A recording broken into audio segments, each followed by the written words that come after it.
27 फरवरी 2019 India के 2 fighter jet Pakistan की हदूद की खिलाफवर्जी करते हुए पाकिस्तान में दाखिल हो जाते हैं, जिन्हें पाकिस्तान एयरफोर्स चंद मिनटों में गिरा देती है और साथ ही एक फाइटर जेट के पायलट को अरेस्ट किया जाता है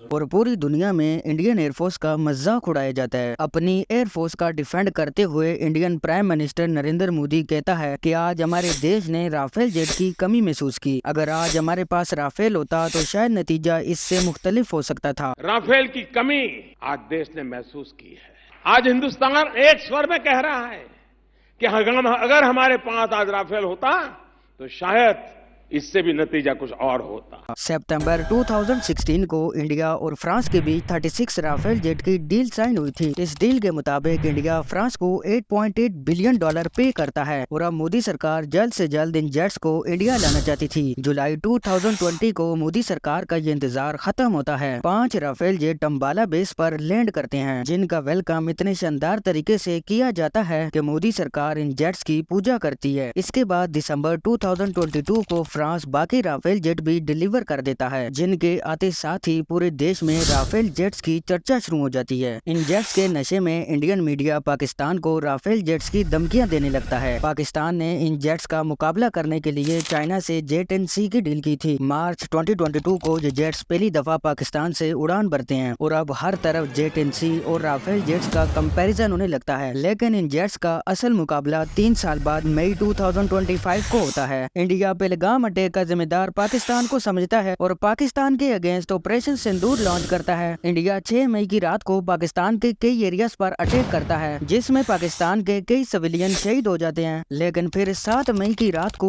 वो होता है जिसके बारे में कोई सोचना भी नहीं चाहता था। एक तरफ इंडिया के आसमान में 72 फाइटर जेट्स थे तो दूसरी जानब पाकिस्तान की फिजाओं में 42 फाइटर जेट्स। लेकिन शॉकिंगली दोनों साइड से किसी एक फाइटर जेट ने भी फिजाई हदूद क्रॉस नहीं की। ऐसा पहली दफा था कि एक तरफ इंडियन एयरफोर्स का सबसे पावरफुल जेट राफेल था तो दूसरी जानब पाकिस्तान एयरफोर्स की शान जेट-एंड-सी। इसी बीच जेट-एंड-सी तैयारे PL-15 मिसाइल से राफेल जेट्स लॉक करते हैं और मिसाइल्स को फायर कर देते हैं। मिसाइल सीधा राफेल जेट्स को हिट करते हैं और 3 राफेल जेट डिस्ट्रॉय हो जाते हैं और इनके साथ ही एक Su-30 और MiG-29 भी डिस्ट्रॉय हो जाता है। Day before yesterday, PAF versus IF, 6-0.